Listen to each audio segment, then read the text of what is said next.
यहाँ पे हम लोग क्या पढ़ रहे हैं एसएसटी में क्या पढ़ रहे हैं सिविक्स बोले तो नागरिक शास्त्र को। इसमें पहला लेसन है, पहले लेसन का नाम है लोकतंत्र क्या है और लोकतंत्र क्यों। इससे रिलेटेड कुछ एमसीक्यू यानी कि ऑब्जेक्टिव क्वेश्चन दिया जा रहा है। इसमें यहाँ पे पहला क्वेश्चन क्या है पढ़ेंगे, क्या है सब लोग पढ़ेंगे,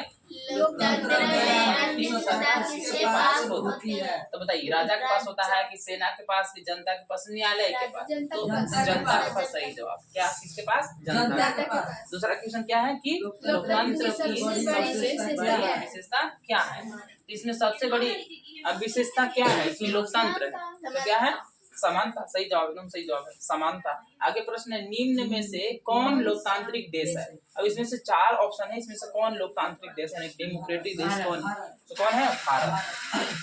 आगे है कि लोकतंत्र क्यों आवश्यक, भाई लोकतंत्र क्यों आवश्यक। ऑप्शन दिया है सत्ता केंद्रीकरण के लिए, मतलब कि सत्ता एकदम रहेगा एक ही आदमी के, दूसरा भी आ सकता है ना, दूसरा भी आ सकता है। लोकतंत्र का ये आवश्यक क्यों है, तो ये तो गलत बोल रहा है कि एक व्यक्ति के साथ नहीं रह सकता है। दूसरा में बोल रहा है जनता की भागीदारी के लिए, सही हो सकता है। आगे सैन्य शासन के लिए, नहीं सैन्य शासन भी तो थोड़ी नहीं रहेगा है ना। आगे है एक व्यक्ति के शासन, एक व्यक्ति थोड़ी ना शासन करेगा जी अकेले, क्या होगा जनता की भागीदारी के लिए लोकतंत्र आवश्यक है। आगे लेसन 2 यानी कि क्या नाम है उसका, संविधान निर्माण है ना, संविधान का निर्माण से रिलेटेड यहाँ पे। तो पहला है क्वेश्चन कि भारतीय संविधान कब लागू हुआ जी, बताइए।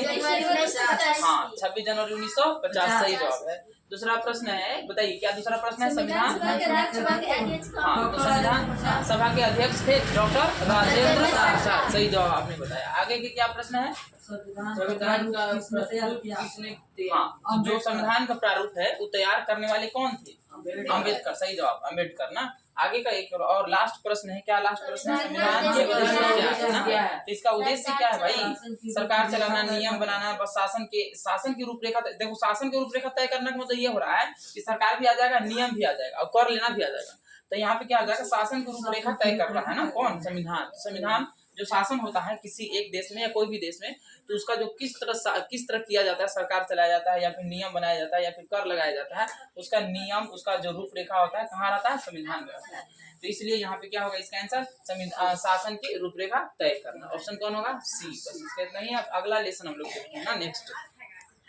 देखिए इसमें क्वेश्चन पहले तो हम लोग पढ़ रहे हैं सिविक्स में आप लोग बता ही दिए हैं कि सिविक्स मतलब क्या होता है, राजनीतिक शास्त्र होता है, पॉलिटिकल साइंस जो बोलते हैं। तो इसमें पहला लेसन दूसरा लेसन पढ़ लिया। तीसरा लेसन का क्या नाम है, चुनावी प्रक्रिया। और इसके बाद का नेक्स्ट का लेसन की क्या नाम है, संस्थाओं का काम काज। तो ये 2 हम लोग लेसन पढ़ रहे हैं, जिसमें पहला क्वेश्चन क्या है पढ़िएगा, तो चुनाव क्यों कराए जाते हैं। तो बताइए चुनाव क्यों कराए जाते हैं, सरकार गिराने के लिए कि प्रतिनिधि चुनने के लिए कि कानून बदलने के लिए कि सरकार बढ़ाने के लिए। आपने सही बोला, प्रतिनिधि चुनने के लिए, कर बढ़ाने के लिए नहीं, न कानून बदलने के लिए, न सरकार गिराने के लिए। मेन है कि प्रतिनिधि चुनने के लिए। आगे के प्रश्न क्या है,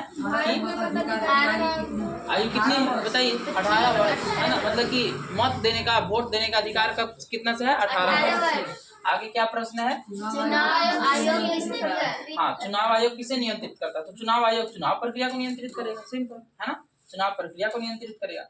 आगे का क्या प्रश्न है, स्वतंत्र और निष्पक्ष चुनाव क्यों आवश्यक है जी, सत्ता के लिए, लोकतंत्र के लिए कि प्रचार के लिए कि सरकार के लिए। देखो ये तीनों चीज है ना, ये तीनों चीज लोकतंत्र के लिए आ जाएगा। तो यहाँ पे इसका आंसर लोकतंत्र के लिए है ना, लोकतंत्र बड़ा हो जा रहा है तीनों में, तो लोकतंत्र ही होगा यहाँ आंसर।